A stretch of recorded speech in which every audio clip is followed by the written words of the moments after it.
So numbers are in, and as per the usual, the main series Pokemon games sold big. In just 6 weeks, Pokemon Scarlet and Violet sold 20.61 million copies worldwide, and naturally, people are talking about what's next for the main series. However, I feel like the spin-offs are getting way overlooked here. Actually, as a matter of fact, we got nothing for spin-offs in 2022, a first for Pokemon since 1997. It's so wild to think about, a 19-year streak just broken.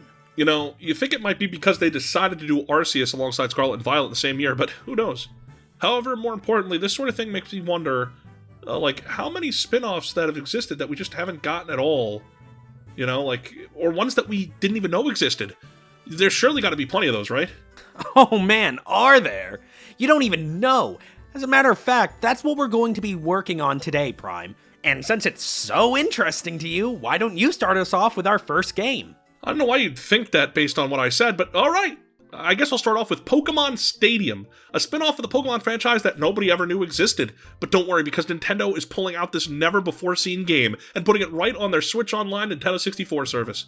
That's right, experience your favorite Pokemon in new, game-changing 3D with awesome animations and moves. Doesn't that sound exciting, Dex? Like, the coolest thing?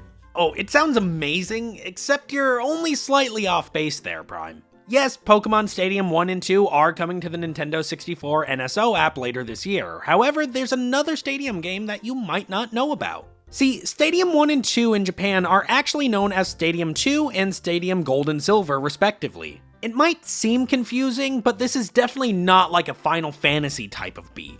See, the first game in the series was a Japanese exclusive that was never intended to be released outside of Japan, and probably for good reason. It was extremely limited in features, including only having 40 out of the 151 original Pokemon, as well as no minigames. Now, if years later they decided to come out with the version that we got, I think everything would be alright in the world, but it was just a short 8 months after the fact, so I could possibly imagine the Japanese fanbase feeling a little vexed at the time.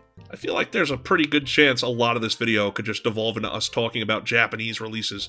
I mean, there's a good chance that could be the case, I think, considering that is Pokemon's country of origin, in case you didn't know. I guess we could look at the Pokemon Stadium game as something of a prequel that we never got. But what about a sequel? The Pokemon trading card game for the Game Boy Color is a highly regarded old-school card game simulator that served as a way to actually learn how to play the game for a lot of people back then. So they could go from just being the dude with the shiny holographic Charizard card to a guy who could use that Charizard to mess you up on the playground. The game is actually coming to that same Switch Online service in the future, but one that we presumably will not be getting is the Here Comes Team Great Rocket sequel that Japan got. Naturally, with the original game, we got cards from the first 3 expansions, Jungle, Fossil, and Base Set, but this new game got those cards and the Team Rocket set that had come out around the time. I wonder if perhaps Nintendo didn't see it worth going through localizing this release, since what was added kind of just feels inconsequential. It's just a single new set that still didn't really offer all cards that were out at the time. This is one of those moments where I can for sure understand why we didn't get to indulge in the game. It is super strange, and definitely a shame, as it seems like the second game had a far more interesting story to it. However, maybe this portion of the video will become inaccurate in the upcoming months, as you never know what Nintendo may do. Perhaps they'll use the NSO service as an opportunity to localize this game for the first time ever. But I guess we're just gonna have to wait and see on that one. With that said, I'll do the honors and move us on to our last individual game before we really get into the mutton of this video. I will be talking about the ever so popular Mystery Dungeon series. Yet another Japanese-only release, the Pokemon Fushigi no Dungeon Boken Danshirizu titles were released on the Nintendo Wii as WiiWare games in 2009, making them the first and only home console release in the series until Rescue Team DX on the Switch in 2020. While seemingly being less plot-oriented than all other entries, they definitely have their value in having the ability to use your DS as a controller, multiple save files that could be used across the different versions of the games, as well as having Pokemon be able to evolve inside of the dungeons for the first time. Sadly though, in addition to these games being a Japanese-only release, they are no longer available to be purchased at all due to the Wii Shop channel shutting down in 2019. A very troubling situation in this digital age of video games, and one I'm not particularly fond of. Well, we could have avoided these issues if we just stormed the Nintendo building and demanded they heard our voices when it came to how bad they are at game conservation. I want to talk about the Pokemon Mini next, though, which is something that we did get in America. As a matter of fact, we got it before Japan did, a whole month beforehand. It actually used cartridges, offering a few little random mini-games and whatnot. Like, there was one featuring apparently zany cards that were Pokemon related, one where you could play pinball, and even one that was Tetris. But disappointingly, the US never actually got that one, only Europe and Japan did. Actually, they went and gave Japan and Europe a lot more of these than they gave America. Like, what the heck's up with that? By the way, this was the smallest game system that Nintendo ever made, and perhaps due to being so small, that's why nobody ever appeared about it. They literally couldn't see it because of the size. Oh yeah, man, that's a real knee slapper there. Seeing the list of these minigames and the fact that we didn't get over half of them is really disappointing as a Pokemon fan. Sure, I may not have known about them until about 4 or 5 years ago, but I would certainly love to get as many as I can now, and that seems like it's going to be a much harder goal to be able to attain. So next, I think it would be appropriate to talk about the many different Japanese arcade games that have existed over the years. Pokemon Batorio, Toreta, Gaore, and Mezusta are pretty much all the same game. I'm sure some hardcore enthusiasts may come after me for saying this, but I'm talking about the core concept here. You have your little plastic discs that have Pokemon data on them, and you use them to battle and catch more Pokemon. It's basically just an IRL gacha game. Except it's probably better because you actually get something you can physically own, so there is something still left when these games inevitably shut down and go away forever. I mean, it's pretty obvious as why these have never come to the US. Arcades are sadly a dead industry here. However, in Japan, yeah, not so much. While this is a series I could never imagine myself truly getting into, I definitely would want to give the latest one a try, whatever it may be when that may happen. We spent so much time talking about these weird games released only in Japan, and then tiny Nintendo consoles, and now arcade games? They really got their fingers in every possible pot over at Nintendo, the Pokemon Company, when it comes to getting spin-offs out there. But you know what? I think we've barely scratched the surface when it comes to the weird spin-offs.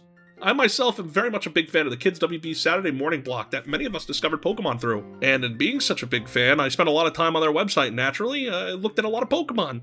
However, they weren't just providing synopsises for future episodes and stuff like that. No, they also had Flash games. Remember those? I would say those count as spin-offs. Believe me. I remember one where you could catch Pokemon that were bug types, use the hand as your cursor, and they'd play the Pokemon Johto theme in the background.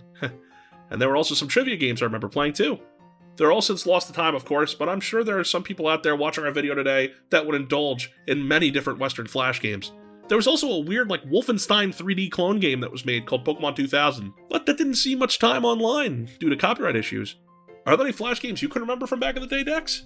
Why, yes I can. Ones of particular interest would have to be the Purdue Farms Flash games. Now, some of you Day 1 fans may recall that I briefly touched on this in my birthdays video, but yeah, during the 10th anniversary of Pokemon, a handful of games were released in Purdue Farms chicken nuggets to celebrate the series' birthday. The games included catching Pokemon, and finding Pokemon. Parentheses, catching Pokemon. So yeah, that's what America has gotten for exclusive spin-offs. With that being said, I think it's time to head to Japan one more time for our last and possibly most strange spin-off group. And that would be the Sega Pico series of games. Now, Pokemon on a Sega system? How is that even possible, you might be asking? Well, these are edutainment devices not too dissimilar to the more well-known Leapfrog. And they had little books that you would plug into the device, and turning the pages would move on to new scenes, and you'd play with buttons and a stylus. Now, we actually did get the Sega Pico in the US, however it appears that it was not too commercially successful here, and thus it didn't survive long enough to see the release of these games, unfortunately. Gotta say, with Pokemon's reach in the world, I really would have liked to seen more edutainment games, as I have so many good memories learning and playing at the same time, and I would have loved the chance to do that when I was younger with my favorite franchise of all time. Wow, we really did cover a lot of spin-offs in this video, and yeah, I've never heard of a good amount of them. It's impressive that with a series as popular and expansive as Pokemon, that there are games that Nintendo and the Pokemon Company just decided they'd never let leave Japan. Though I start to think now that they'd never actually choose to do that again. Especially with something like a Pokemon Mystery Dungeon game, for instance. I think not, but in a way it's kind of sad.